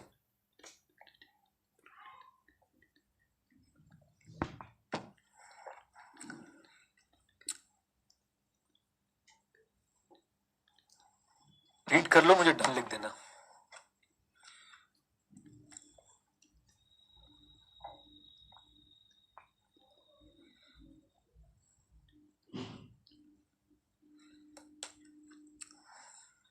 चलिए बहुत बढ़िया। अब मैं क्या करूंगा पता है, अब मैं सारे दोबारा समझाऊंगा क्योंकि आप लोगों ने एक एक करके सभी पूछ लेने हैं। आओ, सबसे पहला पॉइंट क्या था, लिस्ट। लिस्ट में क्या था बच्चों, ऑडिटर जो है एक लिस्ट बना के मैनेजमेंट को देगा कि भाई इनसे हमें डायरेक्ट कंफर्मेशन चाहिए, रेफर ऐसे 505। दूसरा पॉइंट क्या था, कंट्रोल। ये जो डायरेक्ट रिटर्न रिस्पॉन्स आ रहे हैं ऑडिटर इन पे कंट्रोल रखेगा, प्रॉपरली एड्रेस्ड हो, रिटर्न जो है वो भाई सब मेरे पास आए, रिप्लाई जो है वो डायरेक्टली मेरे पास आए, यानी ऑडिटर के पास आए। Discrepancy, what is discrepancy? इधर देखिए, डिस्क्रिपेंसी मतलब मिसमैच। कंपनी के अकाउंट में डेटर का बैलेंस कुछ और, डेटर के अकाउंट में कंपनी का बैलेंस कुछ और। This is a case of what, discrepancy. अगर डिस्क्रिपेंसी मिल गई तो बेटा आपको हो जाता है शक कि और भी डिस्क्रिपेंसीज हो सकती है। हमने जो सैंपल सिलेक्ट किया अगर उसमें डिस्क्रिपेंसी मिल गई तो क्या बच्चों पॉपुलेशन में और भी जो आइटम है उसमें भी डिस्क्रिपेंसी हो सकती है क्या? यस। हमने हमने 1000 में से 2 डेटर को सिलेक्ट किया था, उसमें से एक में गलती निकल गई, तो भाई साहब हम लोगों को शक हो रहा है कि और भी डेटर्स के अंदर जो है वो गलतियां हो सकती है। क्या बोलती पब्लिक? आ जाओ। देन इसके बाद नो रिप्लाई। नो रिप्लाई क्या था? इधर देखो मेरी बात, डेटर को भेजी चिट्ठी, डेटर ने कंफर्म ही नहीं किया, रिप्लाई ही नहीं किया, डेटर की तरफ से रिप्लाई नहीं आ रहा, तो ऐसे केस में हम लोग क्या करेंगे? हम लोग भाई साहब बैलेंस को वेरीफाई करेंगे, subsequent cash receipt, conduct detail transaction analysis. ये ट्रांजैक्शन एनालिसिस क्या है? मैंने आपको बताया, आप उसकी सेल की ट्रांजैक्शन को पकड़ेंगे, हाँ भाई इसका ऑर्डर दिखाओ, फिर इसको गुड डिस्पैच दिखाओ, कम ऑन यस और नो, फिर उसके बाद इससे कभी कोई पैसा आया था वो दिखाओ, कोई कम्युनिकेशन है, कोई कॉरेस्पॉन्डेंस है, कोई चिट्ठी एक्सचेंज हुई है वो दिखाओ। हेलो, आ जाओ। आपको अच्छी टेक्निक बताऊं, हेडिंग याद रखो और ना एग्जाम में बैठ के आंख बंद करके 1 सेकंड के लिए सोचना रिलेटेड पार्टी। रिलेटेड पार्टी है ना भाई, मुझे तो सबसे पहले जानना है कि रिलेटेड पार्टी के साथ आपकी ट्रांजैक्शन क्या हुई, वो कलेक्टेबल है या नहीं, ऑथराइज है या नहीं, और साथ साथ में आपने एप्लीकेबल एफआरएफ की डिस्क्लोजर रिक्वायरमेंट फुलफिल करी है नहीं करी है। और पता है क्या जानना है? और मुझे डायरेक्ट कंफर्मेशन में ये भी जानना है कि भाई आर्म्स लेंथ पे इनसे ट्रांजैक्शन हुई थी कि नहीं हुई थी। सिंपली आपको एक तरीका बता रहा हूं, हेडिंग याद आ गई, आंखें बंद करो, ऑडिटर बनो और लिख दो पॉइंट। समझे आप मेरी बात को? अगला पॉइंट देखो, other receivable, close your eyes. Other receivable, मुझे ये जानना है कि भैया ट्रेड रिसीवेबल में सिर्फ ट्रेड के रिसीवेबल है ना, कहीं ऐसा तो नहीं किसी को लोन देके आए थे और उसे ट्रेड रिसीवेबल में दिखा दिया। समझ आ रहा है? साथ साथ बोलो। अगला पॉइंट बच्चों क्या आया? Trend line. अभी ट्रेंड लाइन देख के बच्चे डरते हैं, ट्रेंड लाइन कुछ नहीं है, सेल की ट्रेंड लाइन बनाओ, डेटर की ट्रेंड लाइन बनाओ, ट्रेड रिसीवेबल की। देखो भाई साहब उनके बीच में रिश्ता कैसा निकल के आ रहा है। क्या ऐसा तो नहीं कि भाई सेल बढ़ाने के चक्कर में कंपनी ने क्रेडिट पीरियड बढ़ा दिया है, क्रेडिट पीरियड बढ़ा दिया है, क्रेडिट के टर्म्स थोड़े से आसान कर दिए हैं। ऐसे में बच्चों क्या कोई रिस्क हो सकता है? यस भाई, कंपनी को हो सकता है कि क्रेडिट जो है वो डूब जाए, कंपनी को पैसे वापस ना मिले। That's it. क्या बच्चों अब सारे पॉइंट्स क्लियर हैं? मुझे बता दो। एक बार और समझा दी बेटा तुम्हारे कहने पे। अब याद कैसे करने बेटा? 2-3 बार रिपीट कर लेंगे। लिस्ट कंट्रोल डिस्क्रिपेंसी, ये तो बच्चों अपने घर में क्या लगा दिया? LCD। बहुत बढ़िया, राइट। फिर ना वो इकरार करती है ना वो इनकार करती है, हमें फिर भी यकीन है वो हमारे किसी दोस्त से प्यार करती है, related party. No reply, no reply, और बेटा उसके बाद लड़के ताली बजा रहे हैं, बहुत बढ़िया भाई। हाँ जी, no reply and related party receivables, no reply and related party receivables. उसके बाद बच्चों क्या, जब रिलेटेड पार्टी रिसीवेबल हो गए तो अदर्स को भी देख लो, अदर रिसीवेबल। बस आखिरी बच गया ट्रेंड लाइन। आओ कैसे, घर में क्या लगाना है बेटा? LCD। पहले लिस्ट देंगे, फिर कंट्रोल रखेंगे, फिर डिस्क्रिपेंसी चेक कर लेंगे। ना वो इकरार करती है ना वो इनकार करती है, नो रिप्लाई। हमें फिर भी यकीन है वो हमारे किसी रिलेटेड पार्टी से प्यार करती है, रिलेटेड पार्टी। जब रिलेटेड पार्टी आ गई तो बेटा अदर भी आ गई, और देखो ट्रेंड बन रहा है, रिलेटेड पार्टी अदर और ट्रेंड, खत्म बात। सर ये क्या कर दिया आपने, कैसे याद हो गया हमें अचानक से? पता नहीं भाई, मैंने भी बनाया, मैं सच बता रहा हूँ, मैं कोई घर से नहीं सोच के आया था कि ऐसे याद करना है। हाँ जी क्लियर है, कर लोगे याद? LCD, no reply, related party, other receivable and trend वाला पॉइंट भी हमारा यहाँ पे कवर हो जाएगा। लीजिए बच्चों, ये हमारे कंफर्मेशन प्रोसीजर्स यहाँ पे आगे कवर हो गए हैं। हमें क्या क्या करना था? एग्जिस्टेंस चेक कर ली, कंफर्मेशन कर लिया, IC कर लिया, और अब बच्चों हम लोग किस पे चर्चा करेंगे? कंप्लीटनेस पे और वैल्यूएशन पे। बोलिए, कंप्लीटनेस पे और वैल्यूएशन पे। आओ भैया, कंप्लीटनेस आपकी फेवरेट बच्चों, फेवरेट। कंप्लीटनेस में क्या चेक करते हैं? कंप्लीटनेस में ये चेक करते हैं बाबू कि जितनी भी ट्रांजैक्शन हुई है वो जेन्युइन ट्रांजैक्शन रिकॉर्डेड होनी चाहिए, कोई भी चीज अनरिकॉर्डेड नहीं रहनी चाहिए। कंप्लीटनेस से पहली चीज आपको क्या चेक करने को बोल रहे हैं? Cut off. कट ऑफ बच्चों याद रखें क्या होता है? कट ऑफ एक प्रोसीजर होता है जिससे हम ये इंश्योर करते हैं कि भाई the transactions are recorded in the right accounting, right accounting. बोलोगे बोलोगे मजा आएगा, चैट ऑन कर रहा हूं बेटा। कट ऑफ से ये इंश्योर होता है कि the transaction is recorded in the right accounting. Come on, chat on कर, वेरी गुड, पीरियड। ओके, बोलो हाँ कहना। अच्छा जी, अब मेरी बात को सुनो बच्चों।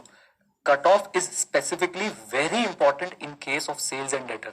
मैंने आपको भी बताया ना, सेल से कितना झोल हो सकता है। कंपनी चाह के बच्चों अब जानबूझ के अपनी आने वाली सेल अभी दिखा सकती है या अभी वाली सेल बाद में दिखा सकती है, डिपेंडिंग अपॉन उसका ऑब्जेक्टिव क्या है। क्या बोलती पब्लिक? और यहां बच्चों कट ऑफ की इंपॉर्टेंस बहुत ज्यादा बढ़ जाती है। ऑडिटर कट ऑफ से ये इंश्योर करता है कि जिस पीरियड का ऑडिट कर रहा है उस पीरियड में उसी पीरियड की सेल्स हो और किसी पीरियड की सेल्स ना हो। Is that clear? बोलिए डियर, बोल दो यस। अब जरा इधर देखो please please please please, everyone everyone बच्चों। Cut off confirm invoicing alliance with the cut off date. हाँ जी, कंफर्म इनवॉइसिंग अलाइन, पहले हेडिंग पढ़ा देता हूं। कट ऑफ का मतलब समझ में आ गया आपको, कट ऑफ क्या होता है, अभी डिटेल पढ़ लेंगे। Then test check invoice from ageing report, फिर से वही बात है बच्चों, एजिंग रिपोर्ट से एक आपने डेटर को पकड़ना है और उसे टेस्ट चेक करना है। टेस्ट चेक करना है मतलब वही कि आपने जाके चेक करके आना है कि भाई इसका इनवॉइस कहां है, इनवॉइस पे डेट क्या है, क्या ये इसी पीरियड का डेटर है या नहीं। टेस्ट चेक, हमने बस एंगल चेंज कर दिया, अब हम कंप्लीटनेस के लिए चेकिंग कर रहे हैं। डिस्पैच लॉग, डिस्पैच लॉग से क्या फायदा मिलेगा, इधर देखो बच्चों, जो मेरी समझ बोलती है, आप लोग भी बताना, आप लोग भी बताना। आपने मुझसे ज्यादा अकाउंट्स पढ़ा हुआ है बच्चों, सच में आपने मुझसे ज्यादा अकाउंट्स पढ़ा हुआ है, मेरा तो बहुत पुराना अकाउंट्स हो गया, आपने ज्यादा अकाउंट्स पढ़ा हुआ है। 31 मार्च है ये। अगर बच्चों एक पर्टिकुलर सेल ट्रांजेक्शन है जिसका इनवॉइस बना दिया है, लेकिन गुड्स आज भी मेरे पास पड़े हुए हैं, गुड्स का कंट्रोल अभी सेकंड पार्टी के पास नहीं गया हुआ है, आप लोग मुझे बताएं क्या मैं इसे एज अ सेल काउंट करूं। मैं ये भी बोल देता हूं कि जो गुड्स डिलीवर हुए हैं वो है 5 अप्रैल को, सॉरी, यानी नेक्स्ट ईयर में। ये है ईयर 1, ये है ईयर 2, इनवॉइस बन गया है, गुड्स मेरे पास पड़े हुए हैं, गुड्स का कंट्रोल, गुड्स की रिस्क एंड रिवॉर्ड आज भी मेरे पास ही है, और अभी तक जो है गुड्स नहीं गए हैं पार्टी के पास। कौन से ईयर में सेल काउंट करूं, 1 में या 2 में, आप बताओ। आंसर्स देखोगे हैरान हो जाओगे, सब मिक्स आंसर आ रहे, 1 2 1 2 1 2 1 2 1 2। रेवेन्यू रिकॉग्निशन क्या बोलता है बच्चों, रेवेन्यू रिकॉग्निशन क्या बोलता है, अगेन मैं अपनी लिमिटेड अंडरस्टैंडिंग से आपको बता रहा हूं बच्चों, आपके कॉन्ट्रैक्ट पे भी डिपेंड करेगा, आपके इंटेंशन पे भी डिपेंड करेगा, और रेवेन्यू रिकॉग्निशन का प्रिंसिपल तो ये बोलता है कि भाई कंट्रोल जो है वो ट्रांसफर हो जाना चाहिए, जेन्युइनली सामने वाली पार्टी उन गुड्स को यूज कर पा रही हो, राइट। खैर मैं अब इस डिबेट में नहीं जा रहा, मैं सिर्फ आपसे ये कहना चाहता हूं, ऑडिटर ये इंश्योर कराएगा कि as per revenue recognition principle, as per the contract, as per the terms of the contract, कि भाई साहब जो इस ईयर की ट्रांजेक्शन हो यहां पर रिकॉर्ड हो, जो इस ईयर की ट्रांजेक्शन नहीं है वो इसमें रिकॉर्ड ना हो के रेलेवेंट ईयर के अंदर रिकॉर्ड हो। इज दैट क्लियर, बोलिए हाँ के ना। और ये पता लगाने में कि डिस्पैच लॉग हमारी हेल्प करेगा। What is dispatch log, goods कब डिस्पैच किए थे उसका प्रॉपर एक रिकॉर्ड बना होता है, उसे बोलते हैं डिस्पैच लॉग। डिस्पैच लॉग देख के आप लोग जो है पता लगा सकते हैं कि भाई गुड्स हमारी फैक्ट्री से, हमारे प्रीमाइसेस से कब निकले थे, और उसके हिसाब से आप लोग ये इंश्योर कर सकते हैं कि गुड्स हमारे इस ईयर की सेल में काउंट होने चाहिए थे या नहीं होने चाहिए थे। बताइए डिस्पैच लॉग का फंडा समझ में आया, क्या होता है। एक डॉक्यूमेंट है, सारे डिस्पैच का रिकॉर्ड मेंटेन करता है, हमें हेल्प करता है पता लगाने में कि हमारे प्रीमाइसेस से गुड्स कब चले गए थे, और जब हमारे प्रीमाइसेस से गुड्स चले गए थे हम उसी को भी बच्चों एक बेसिस मान सकते हैं अपने कट ऑफ के लिए। डन, आ जाओ वापस आ जाओ। बिल एंड होल्ड, अब ये क्या है, बिल एंड होल्ड बच्चों एक तरह का कॉन्ट्रैक्ट आप मान सकते हो, एक तरह का कॉन्ट्रैक्ट होता है। इस बिल एंड होल्ड में हम लोग क्या कर रहे होते हैं, जरा ध्यान सुनिएगा। इस बिल एंड होल्ड के अंदर बच्चों हम लोग क्या करते हैं, हम लोग बिल एंड होल्ड में हमें क्लाइंट बोलता है कि आप अभी मेरे लिए, आप मेरे से गुड्स खरीद लो, और इन गुड्स को जो है वो क्या करो, इन गुड्स को खरीद के इन गुड्स को मेरे नाम पे बिल करके अपने पास ही रखना, जब मैं बोलूंगा तब भिजवा देना। तो अगेन रेवेन्यू रिकॉग्निशन एक इशू है यहाँ पे, रेवेन्यू रिकॉग्निशन एक इशू है यहाँ पे कि उसको इस साल में काउंट करें या अगले साल में जब हमने क्लाइंट को भिजवाए उसमें काउंट करें। तो ऑडिटर इनको भी, ट्रांजेक्शंस को भी चेक करता है। रिटर्न एनालिसिस, ये है बच्चों बड़ा खूंखार चीज, मैं आपको एक गड़बड़ करके दिखाता हूं। ये एक ईयर है, इस ईयर में मेरी सेल डाउन है, मुझे सेल दिखानी है बढ़ा के, लास्ट मंथ में मैं क्या करूंगा, भर भर के सेल बुक कर दूंगा, राइट। लेकिन अब तो डर लग रहा है, किस बात का डर लग रहा है, सेल दिखाइए तो जीएसटी भी होगा, सेल दिखाइए तो प्रॉफिट भी होगा, प्रॉफिट है तो इनकम टैक्स भी होगा, लेकिन ये तो जेन्युइन सेल है नहीं। नो वरीज, अगले साल में सेल रिटर्न दिखा दूंगा पहले ही मंथ में, ना हींग लगी ना फिटकरी और रंग भी चोखा आया। नहीं समझ आया, मतलब भाई सांप भी मर गया और लाठी भी नहीं टूटी, मतलब भाई सेल भी बढ़ी हुई दिख गई और कंप्लायंसेस में नहीं पड़ना पड़ा। कितना मजा आया कि सोचो ना, सेल तो मैंने ज्यादा दिखा दी और भाई साहब अगले ही मंथ में क्या कर सकता हूं, सेल रिटर्न दिखा के वापस सेल कम कर सकता हूं। अब सर अगले मंथ की रिपोर्टिंग, अरे वो तो 31 मार्च ऑफ नेक्स्ट ईयर में होगी ना, तब तक देख लेंगे क्या करना है, अभी तो संभालो। क्या बच्चों ऑडिटर को सेल रिटर्न पे नजर रखनी चाहिए, बोलो हाँ के ना। प्लीज बच्चों देखो, मैं जो मेहनत करके आपको समझा रहा हूं, मैं सिर्फ रटवा भी सकता था, लेकिन मैं इनकी डिटेल में क्यों जा रहा हूं, ताकि आपको आइडिया रहे भाई लिखना क्या है। ये था ईयर 31 मार्च को खत्म हो रहा था। ऑडिटर बच्चों 31 मार्च के बाद ऑडिट करना शुरू करेगा, 31 मई तक मान लो वो ऑडिट अपना कंप्लीट करता है। क्या ऑडिटर को यहाँ की भी बैंक स्टेटमेंट चेक कर लेनी चाहिए, क्या ऑडिटर को यहाँ पे बच्चों चेक कर लेना चाहिए कि बहुत ज्यादा सेल रिटर्न वगैरह तो नहीं आ रहे, कमान इस पीरियड में, बोलो हाँ के ना, कर लेना चाहिए कि नहीं, यस। और अगर बहुत ज्यादा सेल्स रिटर्न आ रहे हैं तो कहीं ना कहीं भाई साहब इन्होंने सेल में क्या कर रखा है, झोल कर रखा है, कमान सेल रिटर्न वाली बात क्लियर होती है। और आपको बच्चों तरीके दिखाता हूं कैसे फेक सेल्स दिखा सकते हो। यहां पे हमने क्या किया, यहां पे बच्चों हमारी सेल्स कम थी, मैंने इस मंथ में जो है भर भर के क्या दिखा दी, कम ऑन भर भर के क्या दिखा दी, सेल्स। राइट, अब क्या करूं, अब क्या करूं, अब क्या करूं, ज्यादा सेल रिटर्न दिखाऊंगा तो पकड़ा जाऊंगा। डिस्काउंट दे दो डेटर को, 99% का डिस्काउंट दे दो, कोई टेंशन की बात ही नहीं है। इस साल की तो सेल दिख गई ना, बोलो हाँ के ना। अगले साल डिस्काउंट दे दिया, और डिस्काउंट की जगह बच्चों एक चीज हम और इशू कर सकते हैं, अगर आपने जीएसटी में पढ़ा हो तो, क्रेडिट नोट पकड़ा दो भैया को। हेलो, और यही सारे बच्चों पॉइंट बनते जाएंगे, देखना। Discount policy, credit memo, authorisation. Credit memo is credit note only. Done, बोलिए, बात समझ आती है? फिर से बोलूं सारी बातें, फिर से बोलूं सारी बातें बच्चों। क्या चेक कर रहे हो, कंप्लीटनेस। कंप्लीटनेस में सबसे पहले क्या देखोगे, कट ऑफ। हाँ जी, क्या देखोगे सबसे पहले, कट ऑफ। कट ऑफ मतलब auditor will ensure that the sale is recorded in the right accounting period. Okay, फिर उसके बाद कंप्लीटनेस को चेक करने के लिए एजिंग रिपोर्ट से कोई इनवॉइस उठाएंगे और उसको पूरा हम लोग जो है वो ट्रैक करते हुए जाएंगे कि भाई ये इनवॉइस सही पीरियड में रिकॉर्डेड है या नहीं है, रिकॉर्डेड भी है या नहीं है। अच्छा जी, then dispatch log. Dispatch log बच्चों समझ गए आप लोग क्या करोगे, यहां से आपको शिपमेंट डेट्स मिलेंगी और शिपमेंट डेट से अगेन आप लोग इंश्योर कर पाओगे कि भाई करेक्ट पीरियड में रिकॉर्डिंग हो रही है या नहीं हो रही है। देन बिल एंड होल्ड, मैंने आपको बताया कई बार कस्टमर क्या बोलता है कि ओके ठीक है, ये लो पैसे पकड़ो, आप लोग हमारा बिल बना दो, इनवॉइसिंग कर दो, हम लोग उठा लेंगे, अभी अपने पास ही जरा होल्ड करके रखना, इसको साइड पे ही रखना, अपने पास ही रखना। अब वो टर्म्स पे डिसाइड होगा कि भाई ये हमारे सेल में काउंट होगा या उसकी गुड्स में काउंट होगा, क्लाइंट के गुड्स में काउंट होगा। फॉर एग्जाम्पल मुझे एक बात बताओ, एक कस्टमर ने बोला है कि ठीक है, I am taking the responsibility of the goods, आप बिल करके अपने पास ही रख लो, मेरे पास अभी जगह नहीं है, मैं आपसे उठवाता रहूंगा धीरे धीरे करके। इस केस में बच्चों आप क्या बोलोगे, भाई सेल हो गई है ना, बोल दो, आ जाओ। देन उसके बाद रिटर्न एनालिसिस, मैंने आपको क्या बताया बच्चों कि भाई ईयर एंड के बाद अगर ज्यादा रिटर्न्स आ रहे हैं तो वहां पे दाल में कुछ काला हो सकता है क्या, यस। क्यों काला हो सकता है, क्योंकि हो सकता है हमने फेक सेल्स बुक कर दी हो और बाद में धीरे धीरे हम उनको रिटर्न्स के माध्यम से वापस रिवर्स कर रहे हैं। तो देखिए, look into high returns after the audit period for profit inflation science. समझे आप मेरी बात को?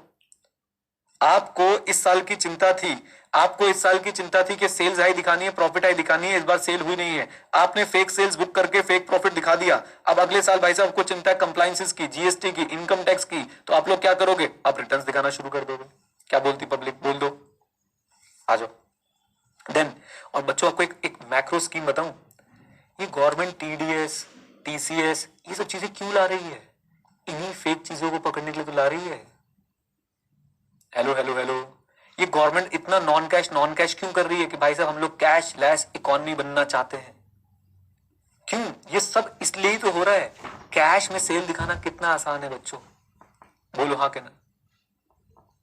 क्रेडिट में, कैश में और क्रेडिट में सेल दिखाना बहुत आसान है, लेकिन बैंकिंग चैनल्स क्यों लेके आ रहे हैं, क्यों सेक्शन 48(3) में 10,000 की लिमिट दिखा रखी है पीजीबी के अंदर। कनेक्ट कर पा रहे हो आप लोग मेरे साथ? क्यों ऐसा है कि भाई आप 2 लाख से ऊपर कैश पे ही नहीं कर सकते कहीं भी जाके। इवन आप गाड़ी खरीद रहे हो 80 लाख रुपए की, वो भी आपसे 2 लाख से ऊपर का कैश नहीं लेने वाला। ट्राई करके देख लीजिएगा। Hello, right. तो ये एक मैक्रो लेवल की बात मैंने आपको बताई। Discount policy, check discount incentive against the company policy. भाई डिस्काउंट और इंसेंटिव जो है वो कंपनी पॉलिसी के अगेंस्ट तो नहीं दिए जा रहे हैं, या फिर कंपनी पॉलिसी के हिसाब से ही है या नहीं। एंड क्रेडिट मेमो ऑथराइजेशन, क्या कोई भी एरा गहरा नत्थु कह रहा क्रेडिट नोट इशू कर दे? नहीं भाई, उसके लिए प्रॉपर क्या होनी चाहिए, कमॉन क्या होनी चाहिए, प्रॉपर अप्रूवल। क्या ये सारे पॉइंट्स बच्चों आपको समझ आ गए हैं? मैंने एक एक बार बच्चों सारी बातें समझा दी हैं, अंदर का मटेरियल भी आपको पढ़ा दिया है। अब कंप्लीटनेस कैसे चेक करोगे, क्विकली सिर्फ headings, cut off, invoice, test check, dispatch log, bill and hold, return analysis, discount policy, credit memo. Divide कैसे करोगे, आओ इनको भी डिवाइड करने की कोशिश करते हैं बच्चों। सबसे पहले कुछ ना मिले तो भाई हाफ हाफ में तो हम डिवाइड कर ही सकते हैं, 4 उधर कर दो, 3 इधर कर दो, राइट। नीचे वाले 3 बहुत आसान है, ये सब झोल है, झोल। झोल वाले क्या क्या है, return, discount, credit note, return, discount, credit note. ऊपर वाला सबसे पहले तो याद है कट ऑफ। बच गए बच्चों हमारे पास 3, कौन कौन से, इनवॉइस को टेस्ट चेक करना है, डिस्पैच लॉग और बिल एंड होल्ड। पैटर्न बना दिया मैंने आपके लिए, 7 पॉइंट थे, मैंने 3 और 4 में डिवाइड कर दिया। नीचे 3 वाले झोल है, झोल में क्या हो रहा है बच्चों, आपके रिटर्न से झोल हो सकता है, डिस्काउंट से झोल हो सकता है, क्रेडिट नोट से झोल हो सकता है। सबसे ऊपर वाला तो याद है ही क्या, क्रेडिट नोट। फिर क्या उठाया, इनवॉइस, उसको हमने ट्रेस कर लिया। अब बच गए बिल एंड होल्ड और एक डिस्पैच लॉग। बिना देखे मैंने तो सारे बोल दिए, आप भी बोल पाएंगे, रिवीजन वीडियो में एक बार आपके साथ बोल दूंगा। डन। कंटेंट हैवी चैप्टर बच्चों, आखिरी पॉइंट वो क्या है, वैल्यूएशन। बोलो क्या है, जल्दी बता दो बेटा, वैल्यूएशन, कि कैसे हम लोग जो हैं वो वैल्यूएशन असर्शन को चेक करेंगे, किसके केस में, डेटर्स के केस में। बात करते हैं बच्चों वैल्यूएशन की। वैल्यूएशन मतलब कि भाई जो अमाउंट, अच्छा माइक माइक माइक, हाँ माइक, हाँ जी, वेलकम आफ्टर द ब्रेक बच्चों, माइक ठीक है, माइक ऑन हो गया है। बात करते हैं बच्चों वैल्यूएशन की। वैल्यूएशन मतलब क्या, जो अमाउंट शो हो रहा है वो एप्रोप्रिएट है या नहीं। हाँ जी, जो अमाउंट शो हो रहा है वो एप्रोप्रिएट है या नहीं, राइट। तो अब इसमें हम सबसे पहले क्या देखेंगे भाई, proper allowance for doubtful dates होना चाहिए कि नहीं, मुझे बताओ हाँ क्या ना। ऑर्गेनाइजेशन जो डाउटफुल डेट के लिए प्रोविजंस बनाती है उसकी मेथोडोलॉजी सही होनी चाहिए, या रैंडमली अरे इस साल सेल कम दिखानी है प्रोविजन ज्यादा दिखा दो, इस साल सेल ज्यादा दिखानी है प्रोविजन कम कर दो। तो there must be an appropriate policy for recognising what, provision for doubtful debts. Then उसके बाद allowance for doubtful accounts process, हम लोग मेथोडोलॉजी देखेंगे कि कैसे ये लोग डाउटफुल अकाउंट्स का अलाउंस बनाते हैं। Provisioning appropriateness, assess if the provisioning rate reflect the realistic recoverability and receivables। दोनों पॉइंट बच्चों सेम हो गए, दोनों पॉइंट एक जैसे ही, उनकी मेथोडोलॉजी समझो और प्रोविजन की जेन्युइननेस चेक करो। इधर बच्चों में लिख भी देता हूं, पहले पॉइंट में मेथोडोलॉजी की बात हो रही है कि प्रोविजन कैसे बनाते हैं, दूसरे पॉइंट में प्रोविजन के अमाउंट की बात हो रही है कि प्रोविजन का अमाउंट जो है वो सही है या नहीं। और कहीं भी चले जाओ बच्चों, डेटर में कुछ भी चेक कर लो, अब तो आप समझ गए एक चीज तो जरूर आएगी, ageing report analysis. Ageing report क्या होती है, हम लोग डेटर्स की लिस्ट बनाते हैं, उनके सामने लिखते हैं कब से कब तक ड्यू है, दैट्स इट। आ जाओ। Obtain review accounts receivable ageing report and categorised by, हाँ जी categorised by what, due period. Categorised by due period समझ गए आप लोग, कैटेगराइज्ड बाय ड्यू पीरियड समझ गए, 6 मंथ से कम, 6 मंथ से 1 साल के बीच में, 1 से 2, 2 से 3 और 3 से ज्यादा। आ जाओ। देन लिटिगेशन डेटर रिव्यू, हम लोग क्या देखेंगे, compare current and previous year list of debtors under what litigation. ऐसे बोलो, ऐसे बोलो कौन सा, ऐसे बोलो कौन सा, नहीं बोलोगे, वेरी गुड राधिका, थलज बहुत बढ़िया भाई, अमन बहुत बढ़िया, साहिल, उल्लास भाई डांट लगेगी तुम्हारी तो।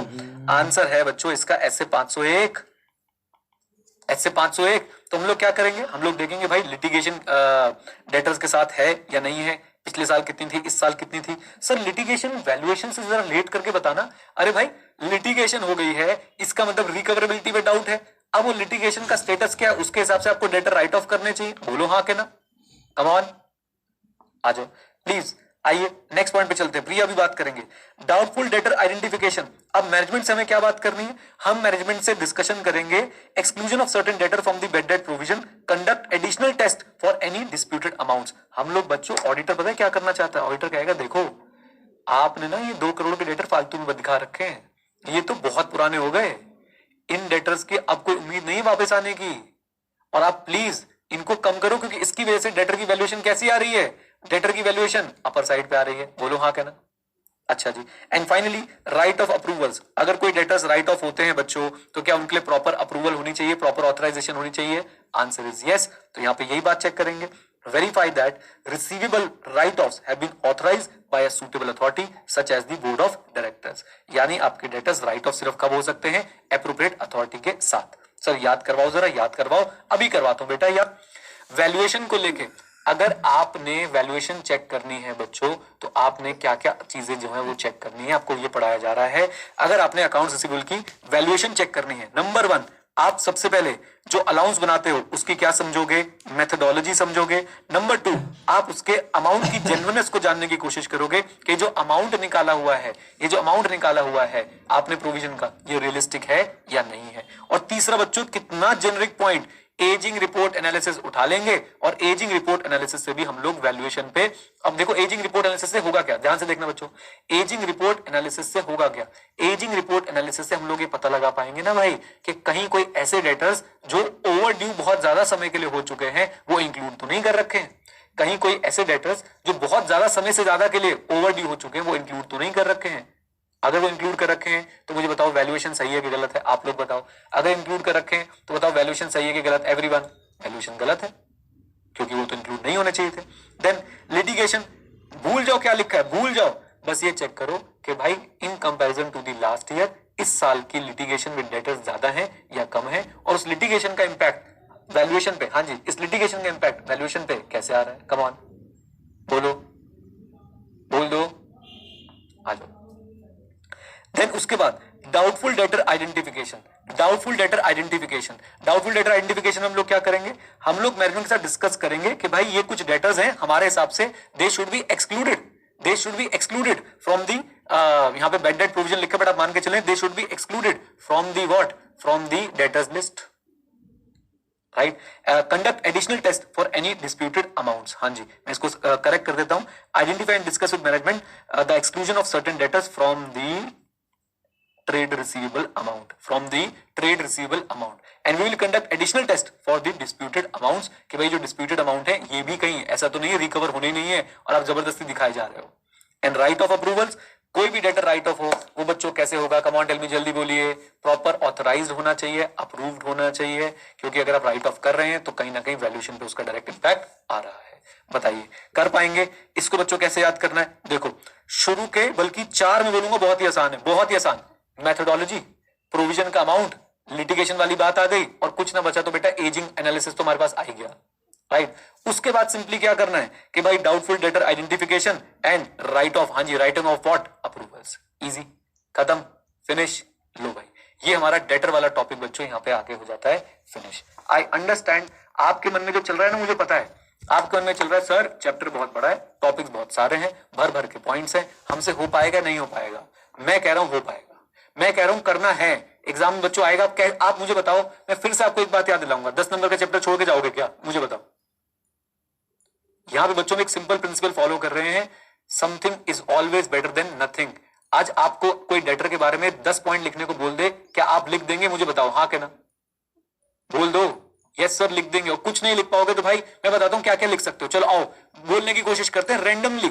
सबसे पहले भाई बोनाफाइड सेली रिकॉर्ड होनी चाहिए, यहीं से शुरुआत किया था ना हमने, राइट. उसके बाद कुछ नहीं मिलेगा तो एक चीज तुम्हारे पास है ही ना भाई, डेटर एजिंग रिपोर्ट ले आओ, बोलो हाँ के ना. फिर उसके बाद हम देखेंगे प्रोविजन, जहां डेटर वहां प्रोविजन होगा कि नहीं होगा, मुझे बताओ. बिल्कुल होगा, प्रोविजन प्रॉपर है कि नहीं. फिर कट ऑफ, कट ऑफ बहुत इंपॉर्टेंट है, कट ऑफ बहुत इंपॉर्टेंट है कि भाई कट ऑफ जो है वो प्रॉपर होना चाहिए, यानी कि आपकी सेल सही पीरियड में रिकॉर्ड होनी चाहिए. Come on. राइट ऑफ को लेके आप बोल सकते हो, सेग्रीगेशन ऑफ ड्यूटी को लेके आप बोल सकते हो. हमने इतने पॉइंट्स पढ़े हैं, आप कुछ पॉइंटर्स तो निकाल ही पाओगे. कम ऑन, यस और नो. और अब आपसे कोई भी असर्शन पूछ ले, बोलो वैल्यूएशन कैसे करनी है, मैं भाई साहब रेंडमली 4 5 6 पॉइंट लिख के आ जाऊंगा अपनी इस नॉलेज के बेसिस पे जो हमने चेक किया. हेलो, ये है बच्चों इस चैप्टर की अप्रोच. अगर घुटने की कोशिश करोगे घुट जाओगे, और अगर जेन्युइनली इसको थोड़ा बहुत समझ लोगे, थोड़ा बहुत समझ लोगे और अपनी पुरानी ऑडिटिंग की नॉलेज के बेसिस पे लिखाओगे, काम बन जाएगा. डन, बोलो. तो प्लीज प्लीज प्लीज इसको बच्चों, चैप्टर को मैं आपको बोल रहा हूं ना, ऐसे ना देखेंगे अरे बेकार चैप्टर है, नेगेटिविटी ना बनाए इस चैप्टर को लेके अपने मन में. आप ये सोचें कि भाई साहब ठीक है, आज हमने 6 टॉपिक पढ़े हैं, 6 में से मुझे अगर कोई 10 पॉइंट याद रह गए तो अब डेटर पे कोई सवाल आ जाए मैं वही करके आ जाऊंगा. क्या बोलती पब्लिक? डन. ये अप्रोच आपकी बच्चों होनी चाहिए. आइए अब बच्चों आज के लेक्चर की प्रॉपर क्या बना लेते हैं, रिवीजन बना लेते हैं. आ जाओ आ जाओ आ जाओ. Okay okay okay.